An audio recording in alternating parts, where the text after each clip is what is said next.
আলাইকুম, আমি মোহাম্মদ রাকিব, সাধারণ একজন ফুটবল প্রেমী এবং গত 6 তারিখ যেই আর্জেন্টিনা মিশর খেলাটি হয়েছে সেখানে আমি মিশর সমর্থক ছিলাম। আমার অভিযোগটা হচ্ছে যাই ফিফার মতন 48টা দল নিয়ে খেলা এত বড় একটা আন্তর্জাতিক সংস্থা, তারা কিভাবে দিনে দুপুরে এরকম ডাকাতি করতে পারে। তারা হচ্ছে যাই এটা কোনো খেলাই করে না, যে কে সেরা কে না সেরা, এটা প্রতিযোগিতার কোনো খেলায় না। এটা হচ্ছে জাস্ট একটা দলকে জিতানোর জন্য আনুষ্ঠানিকতা। তারা একটা দলের নিশ্চিত গোলকে তারা ফাউল করে দিছে এবং সেটা বাদ দিয়েছে। যদি সেটা গোলে হয়ে থাকে তার সাথে সাথে রেফারি আওয়াজ দিবে এবং বাঁশি বাজিয়ে সেটাকে না করবে, কিন্তু সেটা হচ্ছে যাই তারা যখন গোলটা করে দিচ্ছে তার 3 মিনিট পরে তারা এটাকে বাতিল করছে। তো আমার যে মূল অভিযোগ, ফিফার মতন এত বড় একটা সংস্থা এই ধরনের কাজ তাদের কোনোভাবে আশা করা যায় না।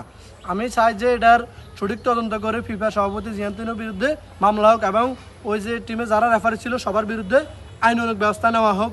আমি এটা চাই, আমার দাবি এটাই। সকলকে ধন্যবাদ।